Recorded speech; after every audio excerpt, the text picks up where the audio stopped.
Oh yeah, baby. That was dope. No lie.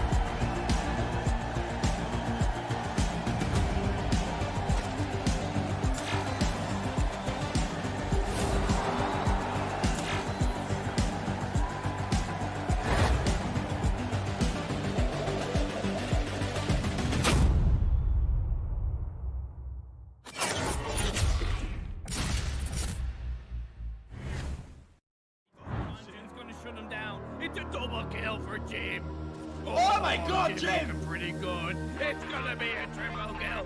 Jim comes on fire. Jim comes on fire.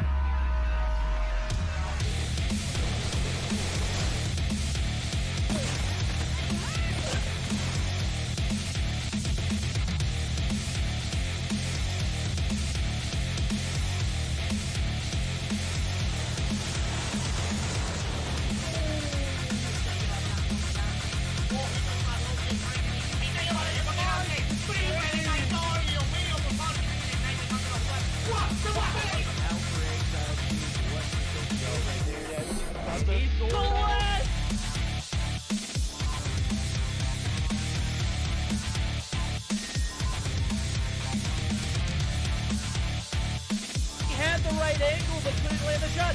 The dark scope, the two-piece!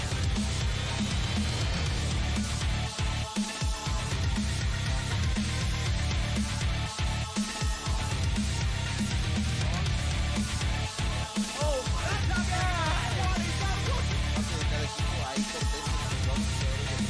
Trató de darle ese respetazo ahí, consigue una pelota y rápido se lo deja y se pone ataque na marotagem. Bravo, o ângulo dele! He's gonna be able to take out. Oh my God! Oh no! He was down to 1 second on the clock. Já pegou bala na cara do Master. O Almairinho vai tentando fazer o primeiro.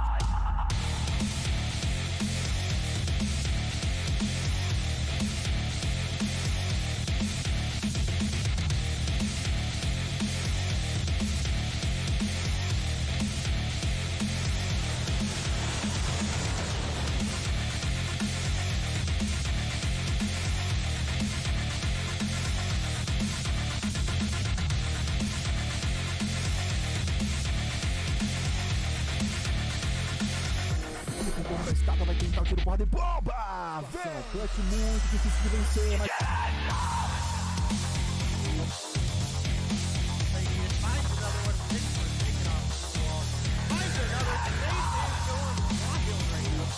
Square on the body that you hit. He no-scoped for Apollo right there. He no-scoped.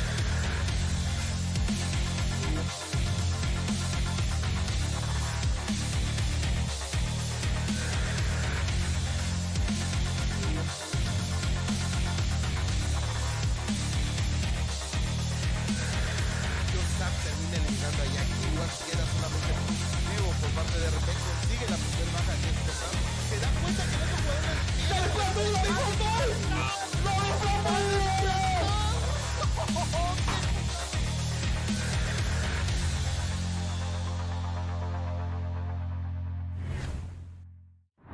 And a very good evening to all of you in EU. We are back with it for day 3 of Mobile Mayhem EU Spring 2022. I'm Verdict. I'm going to be doing it solo for the time being until my man Imperium gets back from the gym, man. You know how it goes. No pain, no gain, right? Well, my homie is getting those gains in.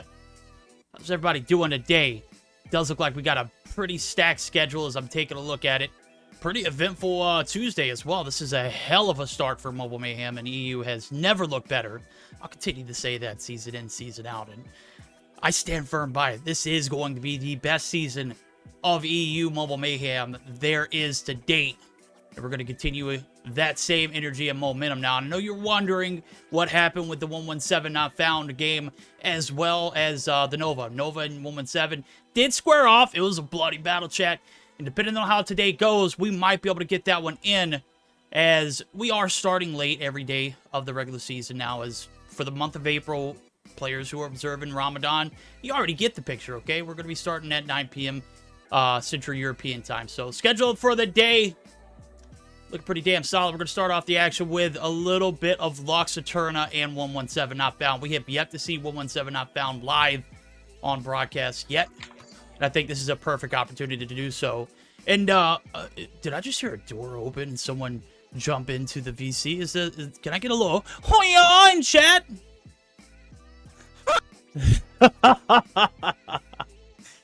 I apologize, everybody.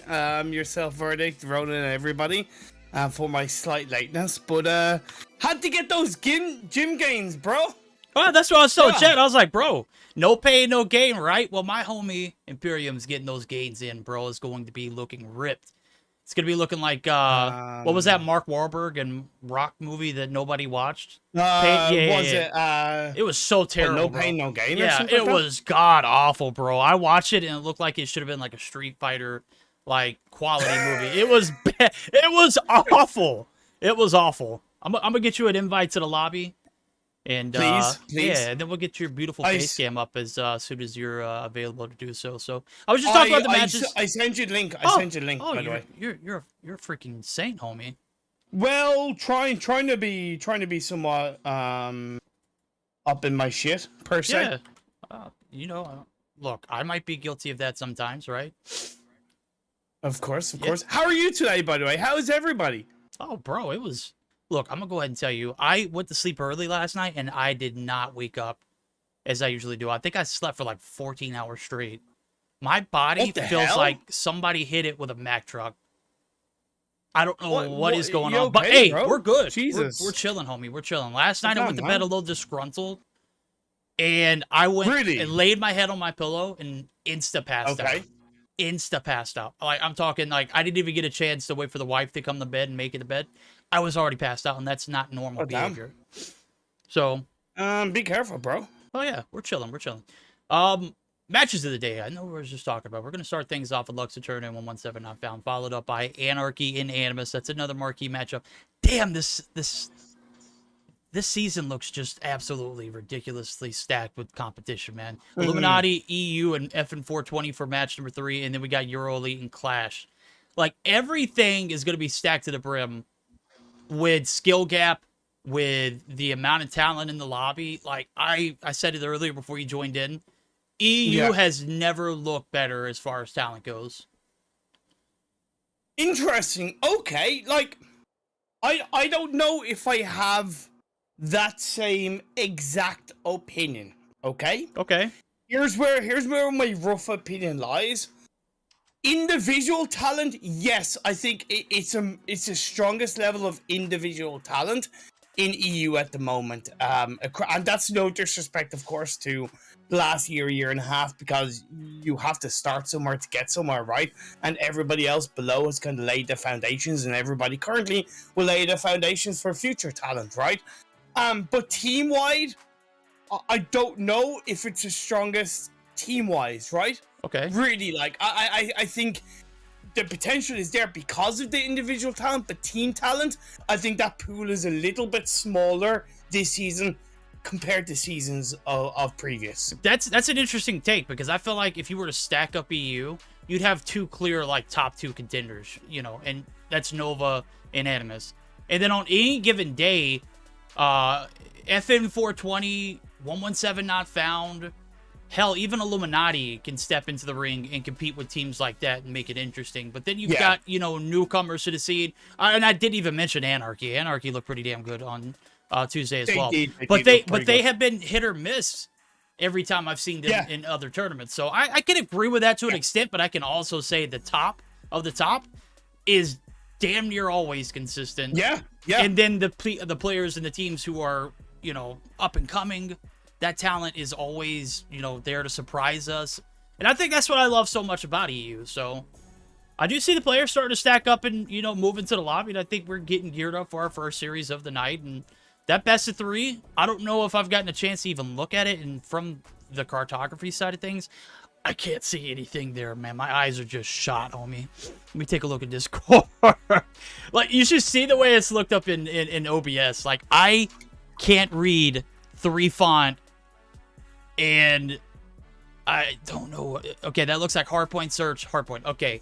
So it does look like we're going to start off with Hardpoint, Hackney Yard, followed by search, standoff, and then a game 3 of Hardpoint Summit. Yeah. I don't know. What was a Hardpoint for game 3 picked for because of the length of a search and destroy, or what's the situation with that? By the way, I don't know if we're even allowed to mention, but I know it was kind of like the 3 series that we had on Tuesday. They went quite long, partly because that third game of search and destroy does and can be quite extended. No, I think it's still a random generator that determines what map number 3 and game mode number 3 is going to be. It's a toss-up. It's something that, you know, due to time constraints, we won't be able to start series after 12 midnight Central European time. But that's not going to deter us away from, you know, what the standard protocol is, and that's going to be that random generator. Is it fair? Yeah, I think it's fair. Is it fair to the fans who want to watch all matches? You know what? I've got the recording from day 2 Nova and 117 Not Found. Yeah. But I just don't know how that's going to pan out. The recording I got was pretty subpar, but I got the login for the account that recorded it, so I'll be able to go in and actually spectate it from my perspective, and then we'd be able to get a little bit of, you know, action from there. It's just really to determine how these series goes. If this, you know, 4-game spread is able to get jam-packed in, we'll just announce the results from Tuesday. If not, then we are more than happy to jump into another series with you guys tonight. Cool. Okay, awesome. Well, look, you know, do we know what was the result of that match? Are we allowed to talk about Not what the yet. result was? Okay, because that's the thing. Like, I'm going to presume that Nova won with all due respect to 117 Not Found. So technically, 117 Not Found, speculatively, are coming into a series off the back of a loss to Nova, which honestly isn't the worst thing in the world. But 117 Not Found haven't actually played so far because they couldn't continue in the first day. So we haven't actually really on broadcast. We haven't seen 117 Not Found play so far in Mobile Mayhem. No, we haven't. And I think that's something I talked to Rhoda before we actually jumped into today. I was like, look, what's going on? Why haven't we seen a single series of 117? And we talked about the timing from Thursday of last week where, you know, it was getting late, and obviously, you know, we've got Easter Sunday coming up then. So it was just a little bit of conflict right there. Then, you know, on Tuesday, you saw it. 3 matches in a row. We went to a best of 3, game 3. All 3 were search and destroy. I mean, it is what it is. Nonetheless, we are gearing up for this series, though. So it does look like everyone's in the lobby. It does look like we are ready to go. And for the first time tonight and for the regular season of Mobile Mayhem, we are going to get our fair share of 117 Not Found. And this roster, it is definitely one of the rosters that when we highlight them and when we kind of have that opinion of, you know, EU being in kind of the strongest position, you say kind of team-wise, I say more player-wise. At least in my eyes, that's where I look at this 117 Not Found roster and I go, on paper, this is a pretty smexy roster, right? Karma, Cosmos, Lucky, Jazz, Dark Wizard, Tilt. All of these players in their own time, a lot of experience, and in their own way have popped off across many seasons, many games of Mobile Mayhem, as well as that global stage. So, you know, I kind of look at this as a tough game for Lux Aeterna. No, I think so too. I think they've had 3 straight tough matches. Obviously, they entered through qualifiers.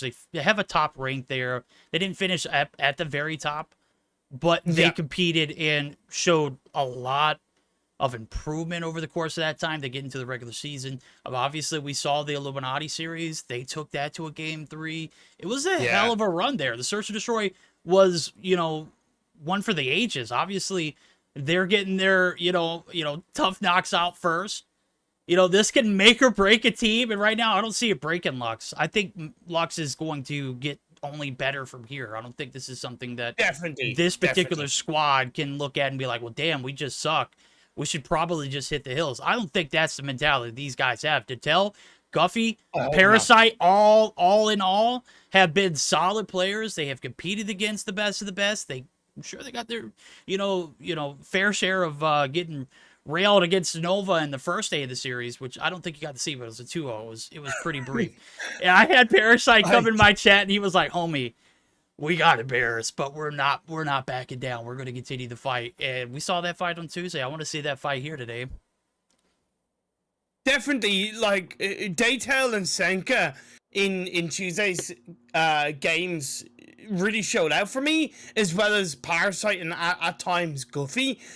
For me, Daytel is a player that the team really need to essentially play around / for the most part, get up to standard with. True. With all due respect, because Daytel is a pretty strong prospect for player of the season if he goes on the right path, and again, if the team is there. It's a team game, right? So I try not to put too much emphasis on individual players, but out of Lux, Daytel is my player to watch without a shadow of a doubt. There we go. And something I forgot to mention, this is all on me, something I mentioned before broadcast, before you joined us in.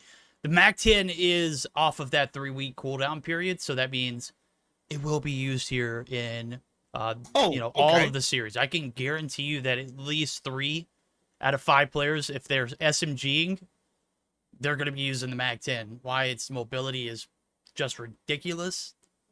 2, the damage, the fire rate, everything is just on point. Mobility literally looks like you're running around with a pistol, but you've got something that's more OP than a Fennec, right?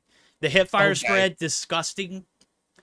It is not competitive at all, just to say the least. But these players, they decided not to vote it off.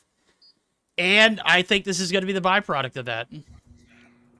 Look, at the end of the day, what I do love about Mobile Mayhem is that, for the most part, the rules and the foreigner parts have always been kind of decided by the players, right? And it's been their choice, and it's allowed them to drive how the seasons go, whether it's good or bad in their way. But the start of this game is on board, and we're looking at Hardpoint and Hackney Yard. Now, I don't think MAC-10, by the way, okay, I can see it working on some of the hardpoints, but I also see it being a little bit of a disadvantage. I don't know if I'm wrong with that. Any points that are up close and personal, 100%. Like this first one. Yeah, this first one, even P2. I mean, you're holding the staircase, you're holding people from each angle. Of course, at distance, you're not going to have anything to, bunker you down with. But you've got players who are still running ARs. And right now, 117, I found they have a healthy balance. You got Dark Wizard, who's got the Kilo, if I'm not mistaken. You got Karma, who's got a CBR, so that's a little bit of more range. I don't see a 5-man stack of MAC-10s being the play, but obviously the MAC-10 is going to reign superior in CBQs. That's the thing. Like, the second I said that, I was like, wait, what are you saying, Imperium? Shut the hell up. No team is going to run a 5-stack of MAC-10, so having that balance dead right, each team running 2 players with that MAC-10, so it will pay off. Just one of those players gets a kill, is going to get traded instantly by Parasite. And you see the battle for this P2 site. It is going to have Lux with a little bit of an advantage. They've got the spawns, but the side of 117 I found, they are persistent on this break. The plays from Jazz, he gets up close to personal, does get one, but is going to be traded instantly. Lux, did you do a good job here of holding the fort, but oh my, Goofy! The last one there, and Senka gets dropped as well. That is it. The break is in, and it does not look like it's going to be reversed. I don't know why Senka stood there for so long at the top of the stairwell. He wasn't even really guarding it because he was so nervous at that, and those nerves really kind of came back to bite him in the book. Good play overall from 117. Not found. One thing that I've noted is that they're being very consistent and fluid with their movement as a team. They're not going too solo on their own, and I think they're playing Lux Aeterna quite well, where they're kind of not only countering them, but allowing Lux to get into positions where it's just a little bit easier for 117 Not Found to play around them. So good job so far. Good job so far indeed. Now, as you can see, P3 opening up They get the remaining of that trickle time, and 117 not found are going to be able to have the initial hold here. But here comes attack 5 and the push along with it. That is going to be Lux trying to get the break, trying to get a little piece, a little serenity, a little bit of OBJ time, and they just have not found luck in P1 and P2. They get the break or the hold there initially on the tire shot, but there was no kind of communication. There was no kind of, you know, answer to the 117 not found push, and here's the byproduct of it. 40-point advantage now. They've gotten a little bit of a turnaround here in P3, and that's not normally what you see in, you know, a rotation like this, which is literally in the wide open. Yeah, that's true, but I think with a solid defense, it can be held onto at times, and honestly, I don't think 117 not found are really too worried about losing the majority of the points on P3 because of how hard it is to hold. So it's the kind of thing where if you don't push as heavily, you don't take as many knocks or as many kills and give that little bit of an advantage in terms of score streaks to your opponent. So I think, again, it's just 117 not found playing this game a little bit more four-dimensional compared to Lux Aeterna, but they still got to close out those points. They still got to close out the hardpoint control as we come into P4. Yeah, P4 rotations down, bottom green. Lucky pulling out the Purifier. Beautiful. Just an absolute beast. If you're talking about close quarter combat, you got to mention the Mag 10, and you've also got to mention this Purifier because it is one of the most OP. Unfortunately, he does round the corner, is going to be taken down. It's only one from the value there. Karma's there to, oh my, just wreck and wreak havoc there on this P4 site. The break does come through, only 15 seconds now, as we're looking at a P5 rotation, and Lucky is going to be the only spy here looking to contest. Does a great job playing his life for a moment, but those last little bit of trickle time is going to go in hands of not 117, but Lux. So here comes the rotations over. And I'm thinking, now we've got a little bit of stability here for the side of Lux. They might be able to get this break. I'm thinking maybe we buckle up for a quick listen and jump in, as they look like they are going to be in the driver's seat on this P5 rotation. Nice. Blue one there, one more. Top.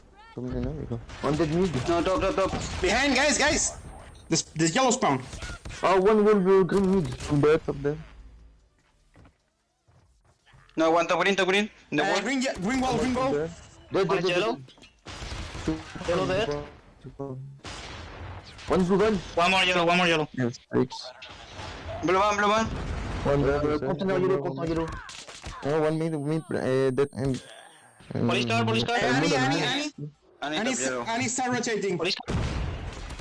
I contest, one X. Yeah, next, guys. Senga, te va a pushear por top 10. No, one. Top P1. No, bro. Fucking.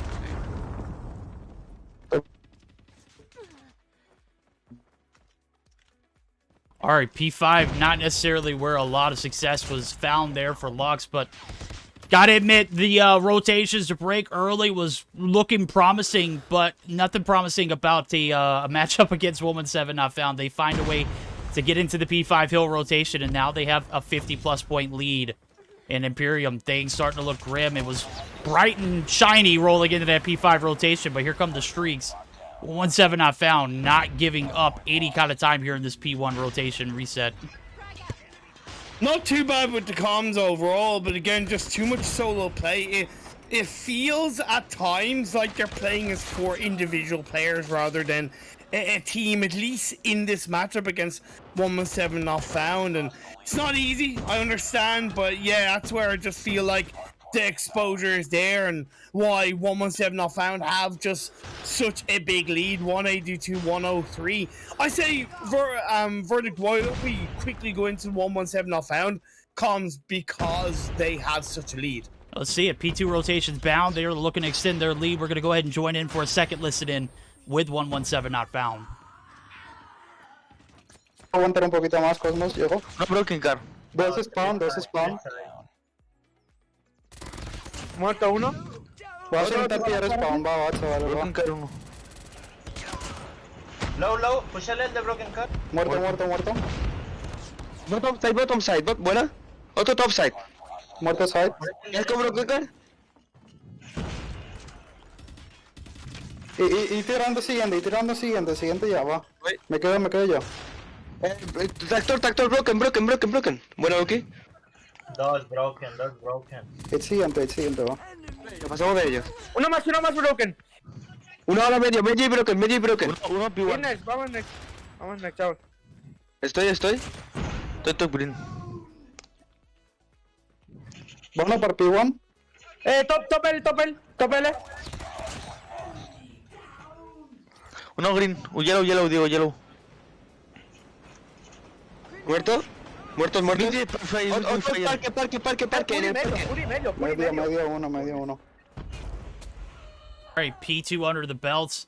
100-point advantage, damn near. It's 98 to be exact, but I mean, if we're being exact, it's not really close, is it, Imperium? No, and there's definitely a couple of things that I've made note of while listening to the comms. Obviously, they're speaking in a different language, so it's hard to really kind of tell how 117 Not Found are playing, but quite calm. Cool, collected, it seems so far, and definitely positive stuff. The gameplay certainly shows as they do have near 100-point lead and looking to close out this first game of the series against Lux Aeterna. Lovely purifier by Lucky. This player has been pretty damn good picking up a third piece. Yep, and Dark Wizard now looking to put the nail in the coffin. The operator's coming out to play. Lucky's finally going to be taken down. Oh my, Dark! I think the story of this team, though, is 100% Karma, bro. Has picked up a lot of OBJ time. He is better in Search and Destroy than this, and right here, he's balling out, bro. 38 on board. They're looking for a P4 break, and it is looking like they won't be denied here. Guffey actually shows a little signs of life, but with only 6 seconds left, can't really afford to give up any trickle time at the beginning or the end. You got to full stack it here. And this is an awkward position to be in if you're Lux, and if you're 117 Not Found, you're probably licking your chops on the outskirts at this point. They know it's one and done, right? And the break comes through. They have control of it. 249 and counting. Nothing Lux Aeterna can do realistically. They do get the break on through, but the fight is there. They're just waiting, playing with their food right now. Are the players of 117 Not Found, and the win is going to be looked to be found in this game, number one. But this is definitely a bit of a chunky one. Lucky is going to get the final kill, the final point for his team. And it's game one to the side of 117 Not Found. Yeah, but 117 Not Found, they get the break again. Obviously, Lux trying to hold off the push. There's only so much you can do when you only have 2 players in the objective. Your opponents only need 2 points. Right there was a prime example of a Karma. Doing what Karma does, bro. 40 on board in game number 1. A menace to this Lux roster. 2 minutes and 30 on the hill to go along with it. Damn. Bro, someone signed this guy. Oh shit, he is signed. That's right. Karma is a beast. He's a dog. He is an MF problem. And he's only going to get worse as this series progresses, because now we're moving over to Search. And I feel like he is one of the best Search and Destroy players in all of EU. So this is what I observed with 117 Not Found.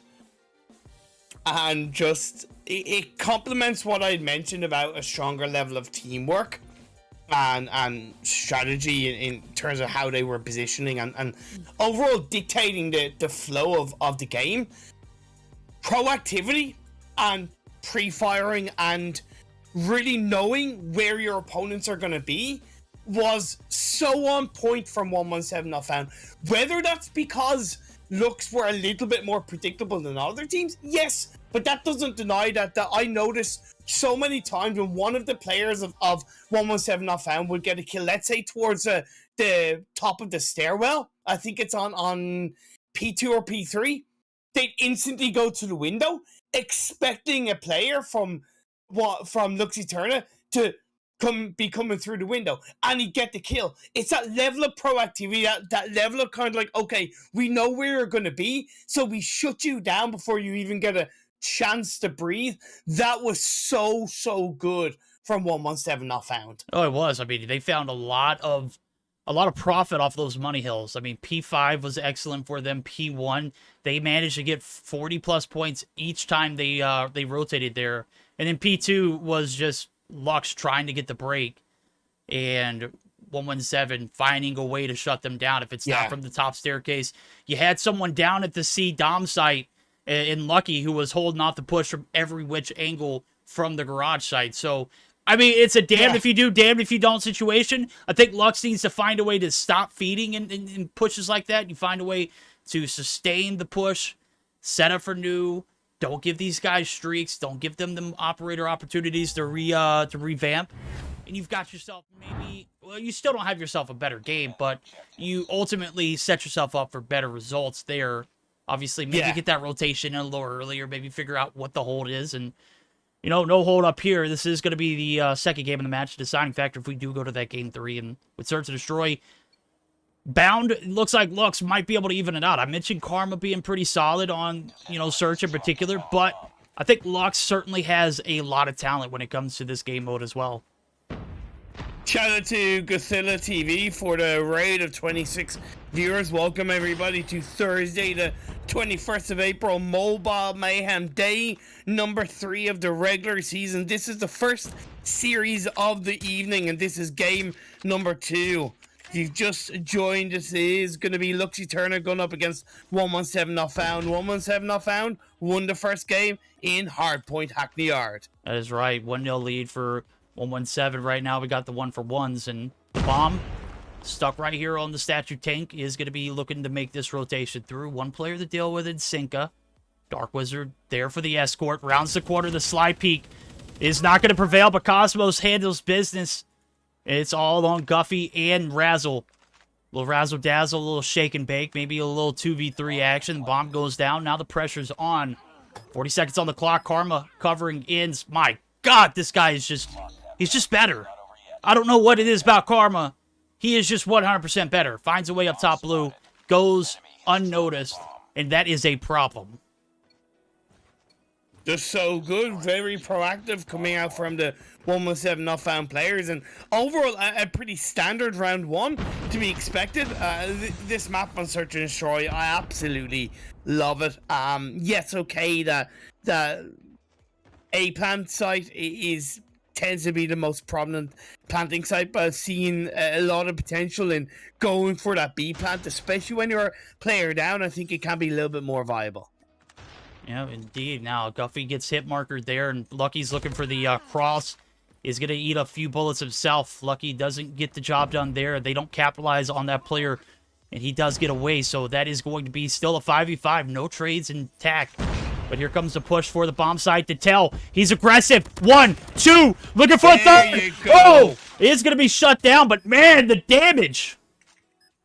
Where is the teamwork then? They all crumble. Parasite and Guffy now to find 2 players alive. 2 out in the open. Look how separated they are.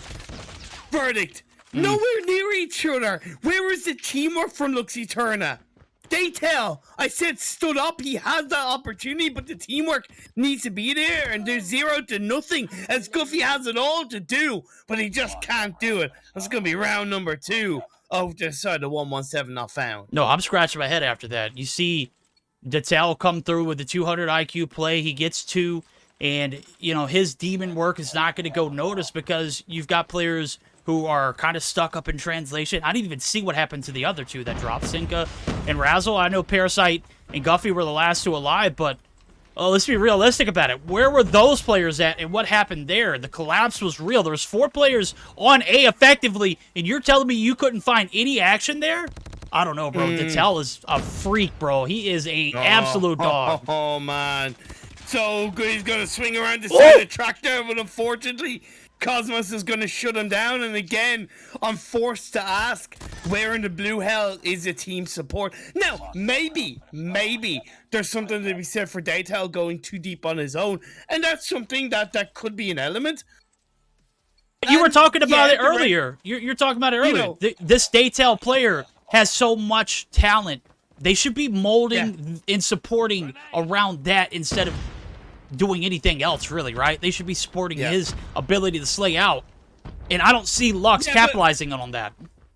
True, but there is also something to be said for going in too deep and players who are too much of a firecracker. There's aggression and then there's calculated aggression, and the best teams will always be able to pull out the calculated aggression in the right way. Either way, we're hanging on towards this third round, or the fourth round, should I say, and it's just Goofy left on his own. In a 1v3, Karma is going to play on through, and Karma just doing Karma things. Yeah, Karma just... I mean, if I haven't praised him enough today, he's got 6 on board. We're 4 deep, and something about going too deep and playing too aggressive. Well, I mean, my guy plays it so smoothly, so calmly. He picks up the necessary frags. He doesn't overextend. And Lux, they're just trying to pick up the pieces right here. They don't have an answer on this defense, and the attack could be a problem here, but Guffy and Parasite combined for 2, maybe a little more stability. Can they capitalize on this 2-player trade? I mean, even with it being a 1-4 scenario, you still don't have very much hope, because 117 have been one of the best S&D teams here more recently. But Cosmos, he's the last hope this time. The flawless 5-0 on the attack looks like it might be out the window. He has got the Mach 10. That can be quite effective. Right now, it's 4 against 1 in the favor of Lux. They have a 2-1-1 spread, and it's not bad, but I don't look at Daytail really being able to support Wrestle, right? And that should allow that 1v1 to come through. And Wrestle, credit to him, does win out with the SKS. There we go. Flip sides. 2 rounds all they need here from 117 not found. And Lux, they're just trying to keep their head on straight. I mean, honestly, it's one of those matches where you're in the ringer. And the byproduct... Oh my god, Dark Wizard, homie, what is that? Catches the wall bang through the L wall. The transition shut down. Cosmos finds another. And again, this Lux team, they're going to be left to pick up the pieces. It's a 3v3, so Sink and Guffy find 2. The bomb looking like it might go down and stuck, but Karma on the flank, and here comes Dark Wizard. No, sir, not so fast, my friend. Oh my god! They get the bomb down, but hot damn! I don't think there was any time wasted on getting all 3 of those players immediately after it went down. Like, yeah, that's just a classic case of presuming, without really making sure that you have control. That bomb plant, on the A side is incredibly, not incredibly difficult, but when your back is against the wall, it's just too much of a risk, right? And now we're at 5-1. Lux do still have the bomb, of course, because it's only round 2 for them as the planting side. But again, they just can't afford to make these kind of mistakes. Yeah, mistakes are just all too, popular when you're playing up against a team like 117. Karma has already found a way to get inside the spawns. He's up top market. The bomb does go down, but the trades are in. It's 2 for 1. The favor, the advantage, it's all in 117s. They have all the momentum here. Sinka on the break of... Oh, Sinka, thank you. The comms finally come through. He's going to be the last hope. He's going to get taken down. And that is it, ladies and gentlemen. 2-0 fashion. We aren't looking at a game 3 here, bro. Yeah, not really much to be said, to be fair. Someone put in chat, and I replied saying I couldn't agree more, that Daytail needs to be picked up. His team isn't on the same page, not even the same book. That sounds harsh, and I don't say those exact words myself, but the understanding is right now everybody from Lux needs to get up to his standard right now, because Daytail, and I see the slight potential from Senka in that regard, and like I mentioned already, even Guffy, but as a team they're nowhere near where they need to be, and it was heavily exposed by 117 not found in tonight's games. It's sad for me to say that, it really is, I hate that, but yeah, it was massively exposed. Yeah. Yep, that is it. Recap. 117 not found. Dominate. Lux left scratching their head. Obviously, this is a new coming team, qualifier team. Shouldn't feel discouraged against going against one of the top tier teams in this tournament. And obviously, they've gone through the ringer so far. They still have yet to play like Animus, which is another top contending team. So, I still got hope for them to find their wits about them, but obviously you made some comments that I think everyone in chat could agree with. So that is it for that series. We're going to go ahead and move on. I think the second match of the day should be a little more promising. We've got Anarchy, we've got Animus, we've got a best of 3 ready to rock and roll. And as soon as these players roll up into the lobby, we will be good to go. So before then, we are going to hear a word from COD Mobile and take a short little break. Let me re-energize. Yeah, that's the word. Something like that. Don't go anywhere. We've got plenty more action. 3 series left of the night. We might be able to get them in if they're 2-0s like that, though.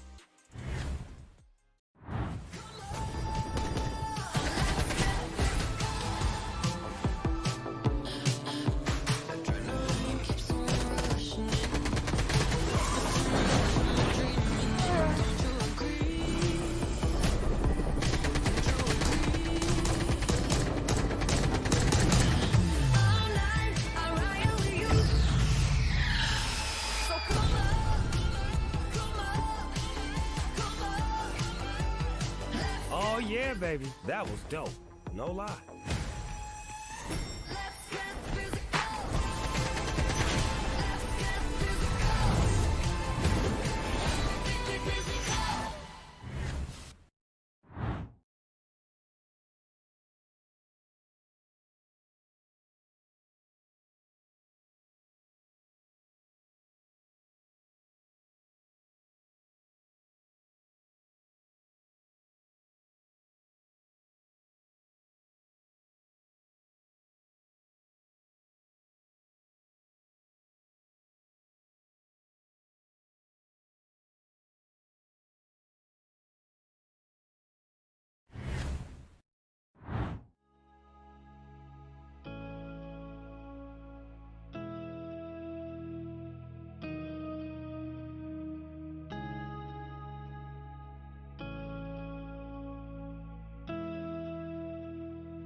And a very good evening back to you guys. We are here for it. It is Anarchy Animus, our next matchup of the night, and probably our marquee matchup of the night. This is one that we have yet to be waiting for, and Animus have yet to play on stage, so we're looking forward to seeing their debut here in Mobile Mayhem.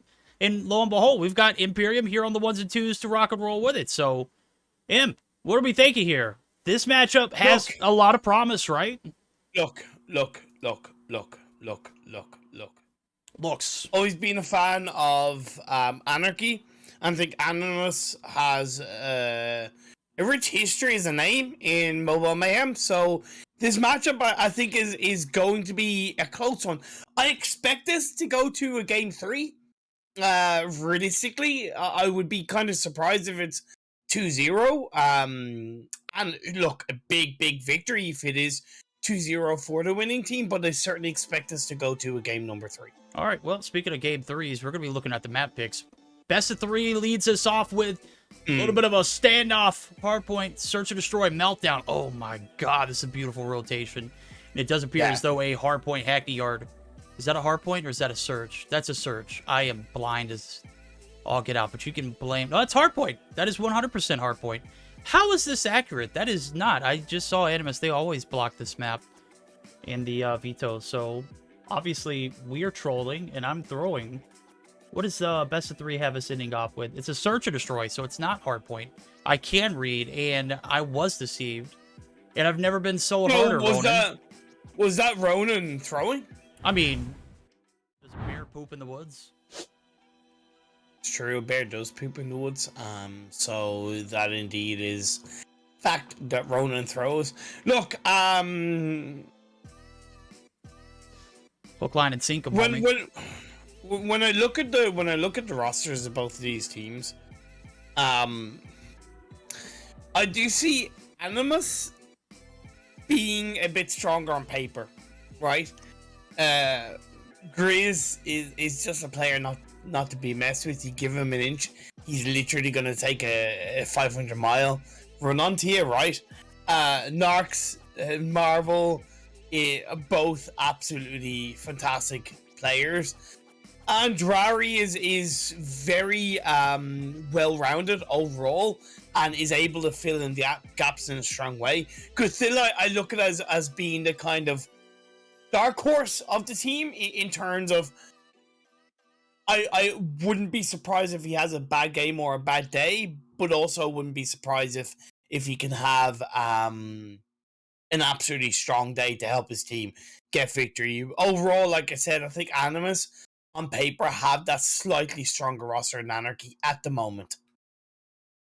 I completely agree with you. I think Grizz is probably one of the best aggressive players when it comes down to the mix. If you give the man, I mean, like you just said, an inch, he's going to take more than 500 miles. I mean, guy is literally known to just stalk his prey. And with the MAC-10 being, you know, an option today, it's off of the cooldown period.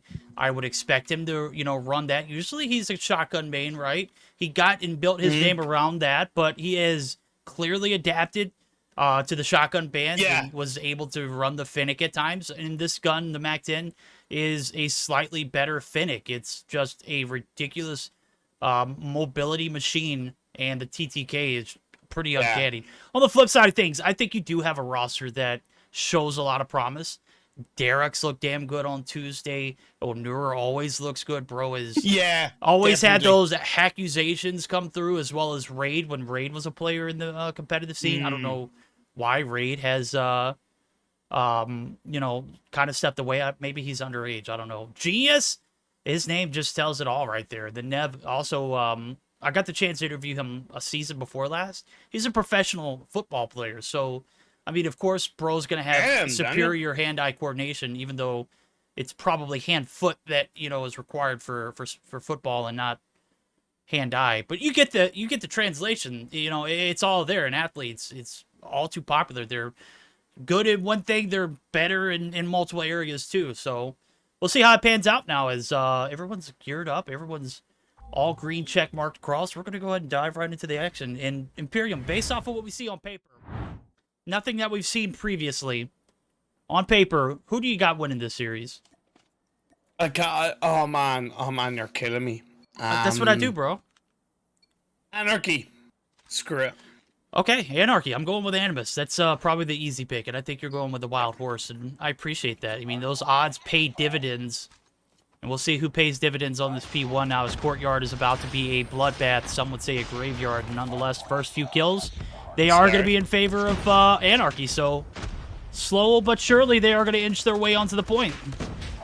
Good stuff by Owner, Darks, and Nev to begin with. Darks, I think, is if Anarchy do win, it's going to be a bit of a dark show for the most part. Not saying that he's the only player that's amazing on the team, but we saw in Tuesday's games, Darks is certainly a special one in my eyes across that series. So I expect them to perform to an extent on the same level tonight. Oh, yeah, you're absolutely right. Now, as we're taking a look at it, is certainly one of those matchups that we are seeing it come down to the wire, even on a P1 now. 2 points separate the two teams, and none of them are willing to budge. Nev looking for the rotations through. He's got multiples there, gets the two-piece, shuts off the rotation, but there are multiples in the vicinity that he's got to deal with, and he has dealt with by himself there, as the break in the hold here initially is going to be in favor, and the advantage all going to be Animus now, as they have a 5-point advantage. They've got set up for new proper.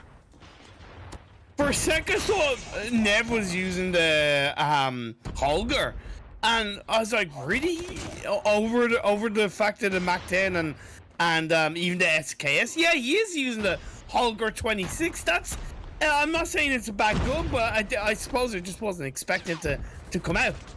No, yeah, I think it's a viable option, especially for a map like this. If you're holding range, if you're looking for something with a lot of you know, damage per mag, I think that's one of those guns that could put up, you know, a fight. But again, it's not mobility fruitful. It's not a great versatile weapon. It is really just ones for, you know, holding off rotations, holding off angles. Obviously, you get a lot of value out of an SKS in that same sense, but you're only allowed one LMG or one marksman per team. So I guess that kind of trades off and pans out well. Well, he switched over to the CBR, so I think there was a little bit of an adjustment overall. That's why I kind of highlight, like, just a bit of interest on him picking the Holger. You brought many points on why it could be viable, but either way, this game is continuing on. It is 80 points to 19 in the favor of Animus. Not looking the best for Anarchy to begin with, as this Hardpoint starts to play out through. Narcs takes control up in the window, but Nev is there to return to seal the deal, along with his teammate Genius, in the control of Anarchy, and they need every single point they can get their hands on. Yeah, they need a full 60 to get back in this mix now. As you can see it, P3 top break comes through. The top blue shut down the Purifier. Even Afterlife might be able to put a little bit more damage on Garox, though, as he's still going to be holding down the Scythe, the Death Machine, whichever you want to call it. And now the break, it looks like it's going to be held off. And the side of Animus, they know when to hold them. They know when to, you know, push all the way over. And that's where we're going to find them at P4 rotation. So plays through mid. Drawer going to be able to take down that one player. But here comes Genius. He's got his Annihilator looking to make some shake through mid. Not going to be able to find much value, as everyone has found themselves inside successfully. Grizz does get him and takes him down, but Narcs is going to be taken down right before that Annihilator ends. Great job from Grizz.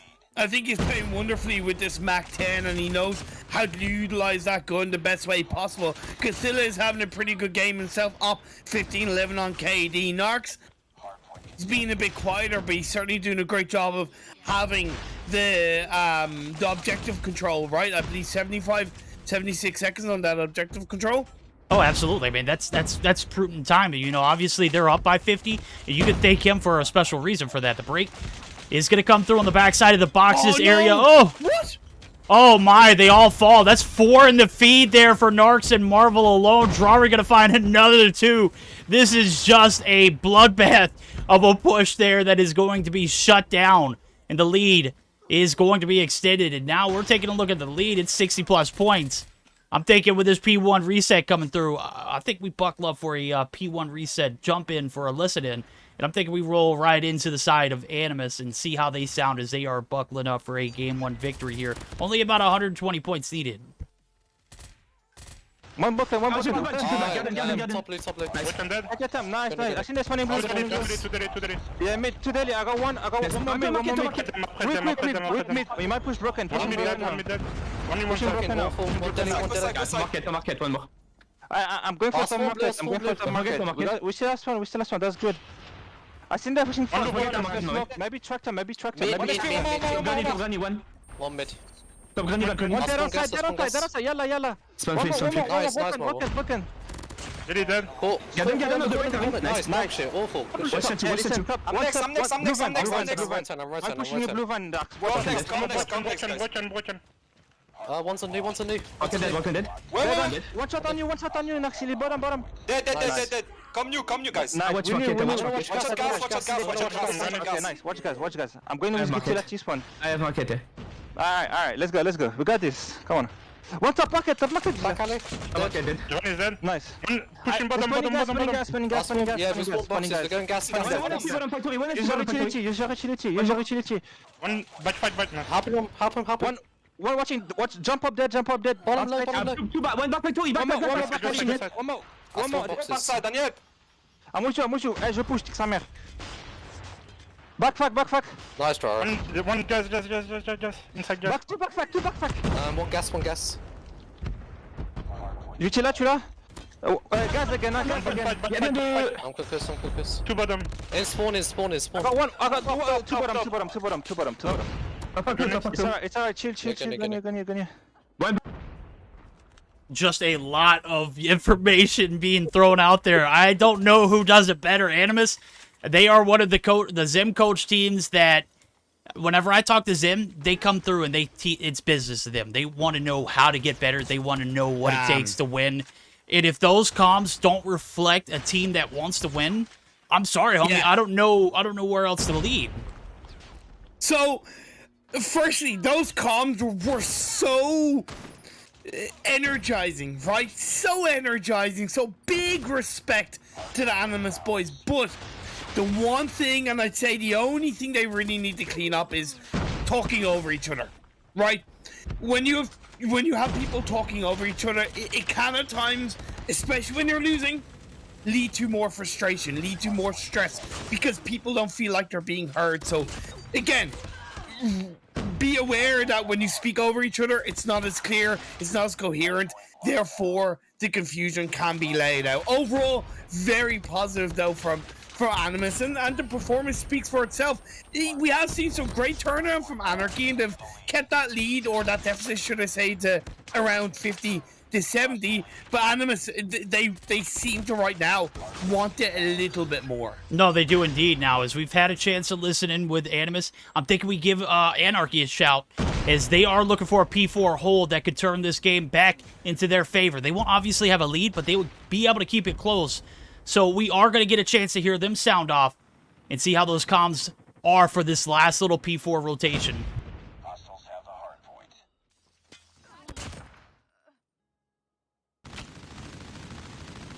Nice. I'm going farm. Wow, top back, too far. One shot, box is one shot. Box is pushing now. How I choked that shit. Nice. One more, fine. Come on, guys. I need help. Nice. They're spawning boxes, yeah. Oh, one farm. Mid tank, lower mid tank, one shot, they all dead mid tank. Did you? Nah, this only farm. All farm. Don't peek. One shot, farm, pushing now. One boxes. Go near. I can't. Contest. Broken, one shot, broke. Ah, of course, 5 MS. Go near. Go near when you die, go near. Hostiles have the hard point. Top gamma, one stage, mid tank, hard version. Top gamma and blue one. I'm pushing him, stage. I'm pushing him. One box in, just daily side. Dead, mid tank dead. And here we go, P1 reset, only 25 points needed. The comms there for Anarchy were night and day in comparison to Animus. I mean, obviously we heard a little bit less, not as much information, but still a decent hold there to extend this game to that P1 reset. very, very solid comments coming out from the Anarchy boys. A little bit of frustration in their voice. There is that kind of like, not so much energy, but more like, we feel like we're kind of losing this. It's a bit normal, right? Yeah, Considering that they've been behind by a good 50 to 70 across the whole game. But they're very similar to Animus, and again, it's just those little differences as we see Animus closing out this game 1. 250 to 178. Just deserved from the Animus boys. Just deserved indeed. A big break there on the P4 site. Hold off their opponents from making the comeback, and then P1, they only needed a handful. Certainly able to do the deed there and get the job done. Drury is going to be your top fragger with 35 on the board, but on the flip side of things, you've got a man in Genius who is out for vengeance. The bad thing is he doesn't have anything over 20 seconds in hardpoint time. That's a problem. Yeah. Obviously, you've got a pretty joint collection of objective time being racked up. Narcs is going to be your primary breadwinner there, and he's going to be +9 positive. That's a huge impact. When you got player who's putting up 2 minutes and 29 on the hill, and on the flip side of things, you've got Darox, who we mentioned being a highlight player to keep track of. He's got a minute and 20, but he's -2. So, yeah, there's the trade-offs there. The comms, I'll take both and, kind of compare them to. Yeah. A lot of info. I know you missed, you heard the comms from Animus, and you're like, well, there might be a little bit of a mix-up. These players, they learn to tone out everything that is not important when they're playing. That's fair. That is fair. And in that instance, I was in there, and I could almost understand everything that was happening. I fully It gets worse with age, though. Like I'm always trying to like, I kind of try and look out for perfection, right? Because we always want better from the team, so I understand that, right? And you hit the nail on the head. The players are able to tune out what isn't, or what isn't needed, or what isn't really translatable in that regard. And like you said, everything that needed to be said or anything that needed to be listened to was listened to. There we go. Well, Search and Destroy Meltdown. Surely going to be the deciding factor if we do go to that game 3. Obviously, we're bracing ourselves for 3 best of 3s going to, a game 3 all night long. Well, the first series did not rain as fruitful as on Tuesday. Right now, we're looking at it, but possibly a 2-0 here if Animus can play their cards right. I was spectating Narcs and Gathelia in their Search and Destroy quest earlier as they were streaming some of the scrims, and I gotta say, they look pretty solid, even against 117, where they found themselves in a bit of a deficit. The comms come through. Narcs was heavily frustrated in some things. I think he was having a little bit of an issue with device. I don't know. I couldn't understand French, but my guy was a bit rageful. It was kind of enjoying it. I enjoyed watching that. Yeah. I kind of enjoyed that because as a player who often rages when I play, I could relate 100% tenfold to that. Yeah, so, exactly. Even the best of the best. I mean, god damn, these guys, Narcs and Shark, both on the same team. Shark obviously not playing today, but they are 2 of the 3 winners from the Ferg 10K tourney, 1v1 tourney. Like, come on, man. I don't know how much better it gets in talent for this Animus squad. But once again, as we rock into this game 2 of the series, which is going to be Search and Destroy Meltdown, both of these teams are very, very similar. Really, like, it's quite difficult to, at least at the moment, to pick apart the differences or even the weaknesses, because, again, they're both very strong.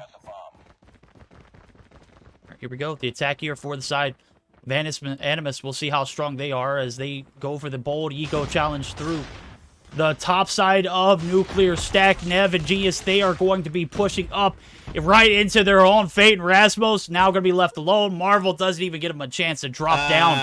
And that is going to be the clean 5. No casualties for Animus. Hot damn, that round ended quick. Verdict. Yo. That was devastating. Lol, a mega lol. Pain, sad, sorrow. It's quicker than me in bed. What? I know. Anyway, hey, yo. This round number 2 has started, and let's hope the teams have a little bit more patience. Bit of foreplay doesn't hurt. play it coolly. It's been a trade either side as the bomb plant is going through, but when you're a player down, that is a massive risk on the A side. You can see it there. That is going to be Narcs getting caught out on the transition. Marvel as well. Genius picking up those last two. And a little bit of a short round followed up by a little bit more of a developed one. Obviously, we got past the foreplay and into the action, and the bomb gets dropped before it's even, you know, able to be placed. And a good answer back from the side of Anarchy. Now we're going to be looking at possibly another 8. These guys are just egoing the hell out of the challenge right here. And again, it is going to be one drop for each. Onur does the deed and gets out. I love the positioning here from him. He's going to be out, so Drari and Grizz going to be able to find 2. And the 3-2s coming through. Make it 2-4. 1 player left. Genius. Kitty Clutch finds 1. Minute and left. Nope. 45 seconds. Pressure on to 1v2. Both of these teams are giving it all. Like, Anarchy are kind of... I low-key want to say going in a little bit too blindy. His Narcs is going to be spot out, but he's going to get the kill on the Genius. See, like, you're going in a little bit too aggressively, Anarchy, as the defending side. But I also can respect it. And on the other hand... Animus, as the attacking side, they're like, you know what? The bomb plant is kind of second option first. We don't really care. We're just going for the kills. No, I completely appreciate it. On the defense, you're kind of at a disadvantage here. If you allow that A side to get compromised, you're pretty much one and done. I mean, once that bomb goes out on A, it is pretty hard to get the retake, and a lot of teams opt to go for the aggression. And here comes the Jedi mind tricks. 3 rounds in a row, we see the A push, the Ego Chows, the aggressive short rounds. Well, it's going to be followed up by a finely tuned B push, where all 5 players are left standing for the side of Animus, and we're looking at potentially the same results from the first 2 rounds that were successful there for Animus. Looking like they might be able to reap the benefits of a little bit of creativity, and sure enough, they have 1 player left to deal with. They already see where he's at. He does find 1, but it's only a moment of time before the collapse comes through. That is going to be Drari picking up the last and sealing the deal. 1 more round. This Search and Destroy has gone just so quickly, homie. So quick. No fear, just fight from both sides, and you hit the nail on the head when you highlighted that little bit of a bait in terms of 3 short bursty rounds towards the A bomb side, going for a more calculated B bomb side. But they also now should be no, that's not going to be the case.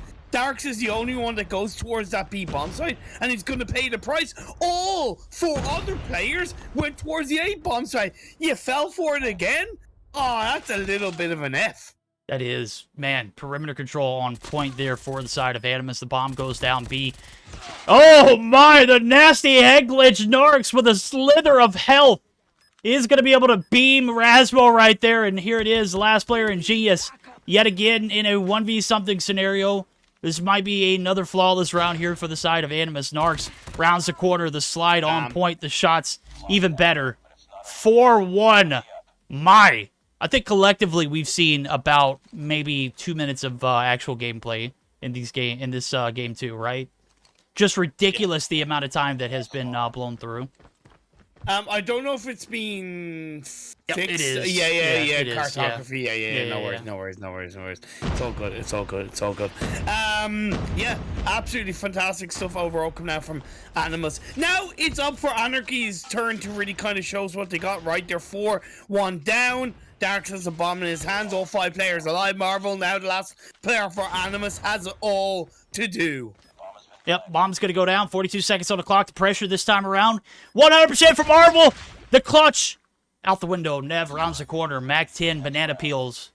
Homie made banana pudding with him right there. Just absolutely dumpstered him. Couldn't do much. I mean, obviously the TTK for that gun and the amount of energy it takes to actually channel in 1 shot to come through. You can literally hip fire at that distance and your opponent wouldn't even be able to retaliate. So, talking about unbalanced weapons, that is probably one of the worst. Onur, he's unbalanced too. My guy fries Marvel there in the 1v1. Across the way, the office building is the objective, and Grizz quickly there to get a trade, though, so it's 1-for-1. The bomb's going to be planted. A-side retake. 4v4. 40 seconds on the clock, Imperium. Oh my lord. One apiece. The bomb plant going through, that does at least put pressure on towards the members of Animus to go for a bit of a push. Rasmo's gonna get trade on through. That's great play by Narcs. Narcs has been absolutely on point with this shot so far in today's Search and Destroy game. With the Mac 10, of course, fearless in the front line. He gets another one in towards the distance, goes for the shots. And oh no, he's the last player alive. He's on his sliver of health. He's golden, but not quite enough. Owner clutches up for Anarchy. Owner says he doesn't give a damn about that Mac 10, homie. He is perfectly content with pulling out his pistol and doing the job right there and gets it done. That was intense as hell. I don't know how Narcs wasn't able to get that. It's 0.8 seconds to reload the Mac 10, right? You're thinking about factor in movement and whatnot. I mean, that was a lot for Onur to do right there. He picks up his 6 and a sealed deal there, 3-4 scenario. And Anarchy on the back end, looking pretty solid on the attack, but they gave up 4 on the defense. And I'm starting to scratch my head now as it's a 3-4. Can they find, the shots? Obviously, top office building in your own spawn is not a safe place already. Nev goes down. Trying to commit to a B-bomb plant, being down multiple players is incredibly risky. They are at least able to try to find a trade onto Guithilla to make it a 3v3, but again, the bomb plant defense is quite difficult when you only have 3 players. See, now is all you have to do is just wait for your opponents to push up. Don't give him anything to work with. Narcs, he is trying to play aggressive. He pays off. Lovely shots. Peeled his wig back with that banana split. Mac 10, now here comes the push. Oh, no. Oh, genius. Oh, no, the tandem, the combo, the duo. They prevail, and we are all tied up. Imperium. We flip sides, and the scripts change. The momentum, no longer in the hands of Animus. They took a big win in game number 1. The hardpoint looks solid. The comms even better. And even though they have a 4-1 lead, now they are looking to give that up.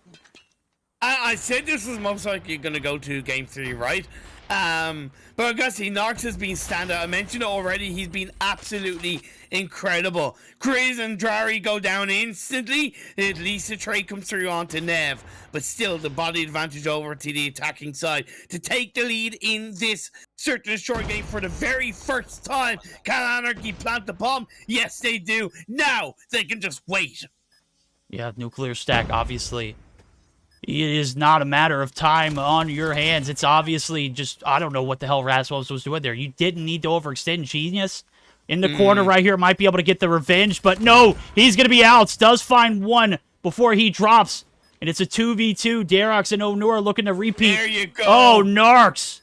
You nasty with it, homie. The banana blasters never look better. The bomb's going to be defused, and that shot at a game 3 might have just left the window because guess what? Even if the side of Anarchy win this next round, we're going to be flipping sides for overtime. You're talking about 80% win success rate for the side of both teams, obviously, right here so far.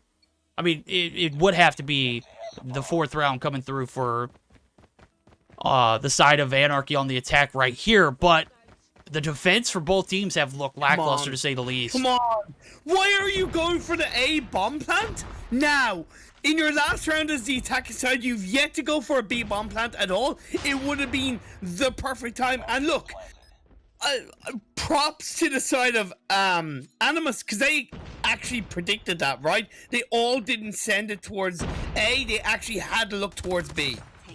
Here we go. Oh, the wild card, Nev.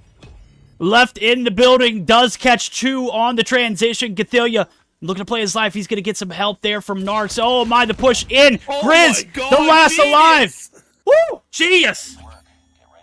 God, I can't stand seeing that Mac 10 in the kill feed, bro. I'm not even going to lie. That 3-piece, though. You can't deny it. Like, it was just all in a row, like pretty little ducks. And they went down and swinging. Beautiful stuff.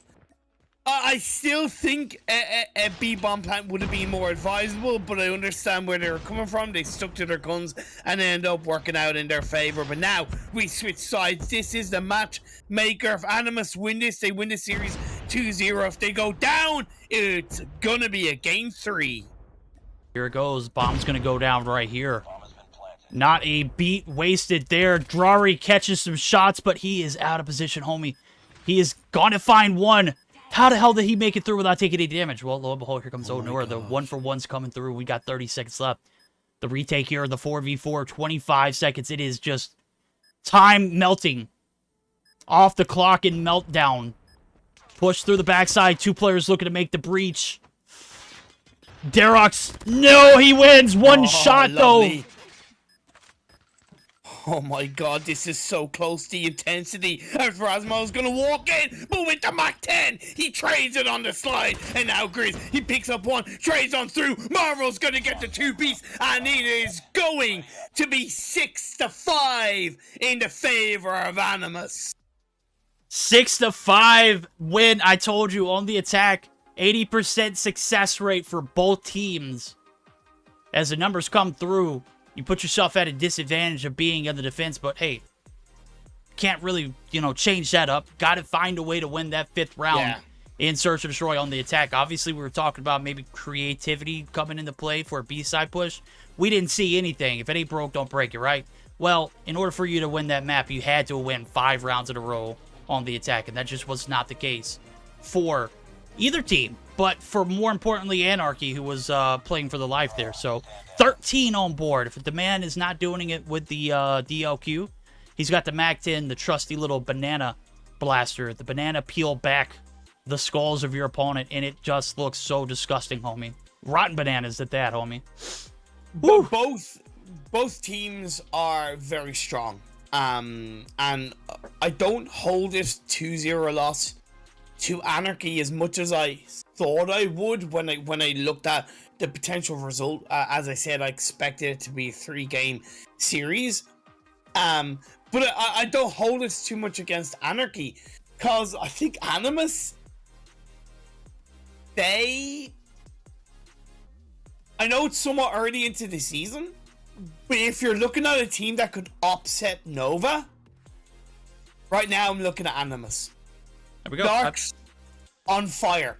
Comms very strong. Elite. Very aggressive. Maybe at times too aggressive, but I think they can use that to then scale their strategy and scale their growth as a team.